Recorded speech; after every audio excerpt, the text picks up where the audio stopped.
E, sem dúvida, aquilo que é fruto do contexto da época ganha atualizações.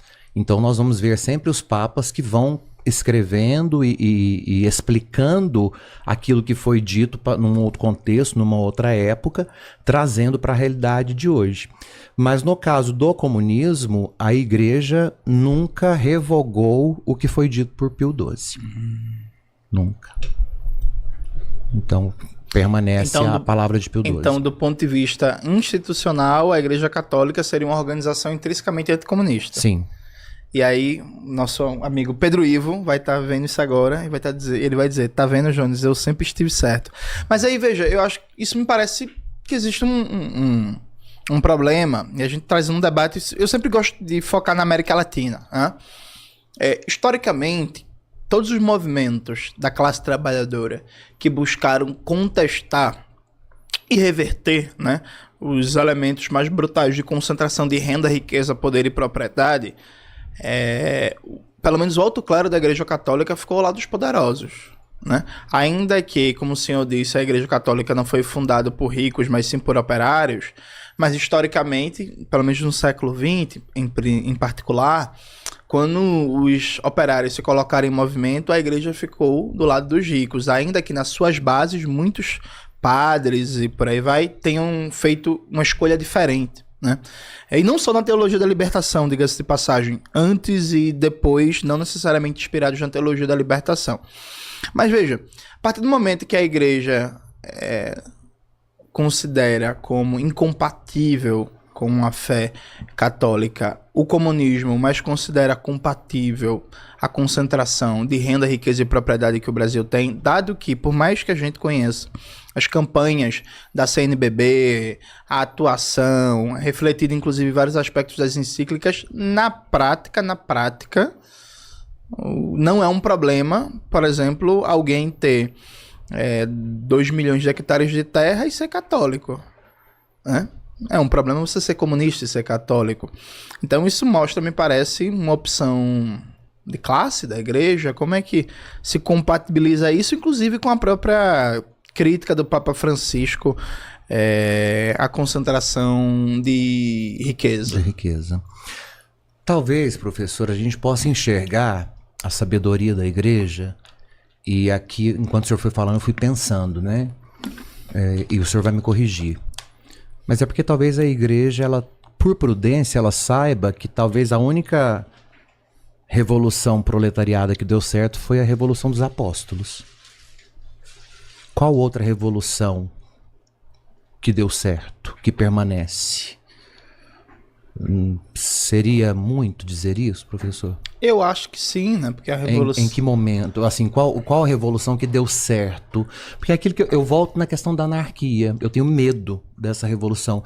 E não estou falando em nome da Igreja Universal, porque eu não tenho documentos em mãos, né? Eu não gosto. Mas eu acho, talvez, que seja prudência mesmo, né? Porque movimentos que estão muito no campo das ideias, geralmente não conseguem trazer à tona o real significado. E eu acredito que para responder a essa indagação do senhor, seja talvez pensar isso, que a igreja fique ali com o pé atrás, porque talvez a única revolução proletariada que tenha dado certo tenha sido a dos apóstolos.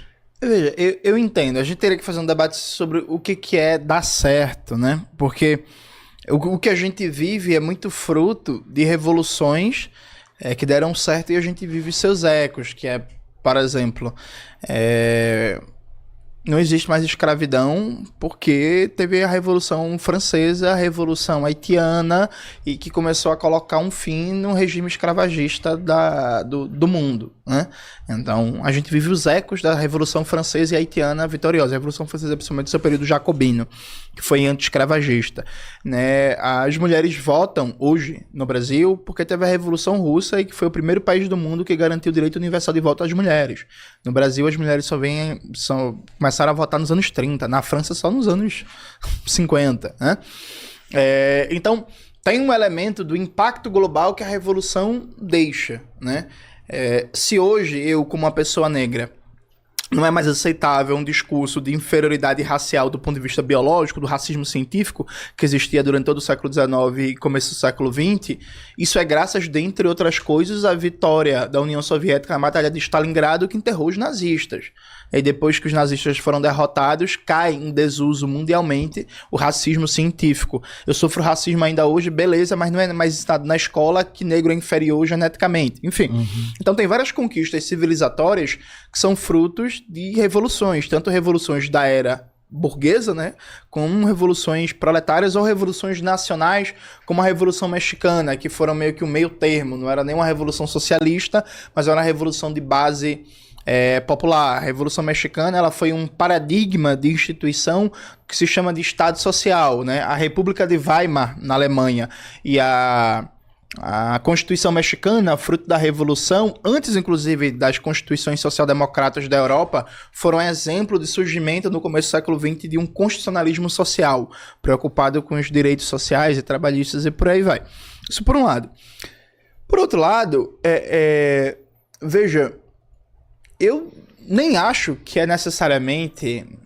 As pessoas têm que aderir a uma proposta revolucionária. Eu, enfim, fiz essa escolha de vida, defendo e tal. Mas, por exemplo, no caso brasileiro, o apoio da igreja foi a derrubada de um governo democrático, né? O presidente João Goulart, ele foi eleito, né?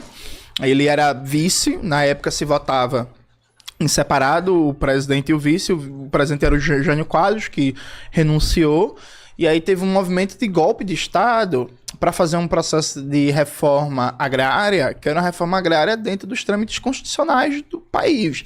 Então seria o que se chama na linguagem corrente hoje de um processo 100% democrático. É por isso, inclusive, que eu falei que os comunistas não defendem violência. Comunistas não sentem prazer nenhum em violência. A gente estava lutando, militando por um processo de reforma agrária que teria resolvido o problema da fome. Inclusive, na reforma agrária proposto pelo governo João Goulart, um dos elementos era que toda a terra no Brasil tinha que ser obrigada a destinar uma parte da produção para o mercado interno, para acabar com os problemas que a gente tem hoje. E esse movimento foi golpeado com sangue e violência, com apoio fundamental da alta hierarquia da Igreja Católica, que inclusive, acho que sempre vale destacar, deixou vários padres serem perseguidos, né, acusados de serem marxistas, serem de esquerdas e tal. Então veja, para além da revolução do proletariado, eu acho que tem um elemento aqui de se debater historicamente como a igreja, ela defendeu em vários momentos os privilégios mais injustos que a gente tem na história brasileira e latino-americana, né? O Galeano, ele lançou um clássico livro chamado As Veias Abertas da América Latina. Eu acho que a igreja, em vários momentos, ajudou a deixar essas veias abertas e sangrando mais. Para além de ser a favor da revolução ou não, né? Porque a gente está falando de um processo de reformas em que, em vários contextos, eram para terem se dado, né, no regime democrático, e agora não se deram porque teve um golpe de Estado e violência.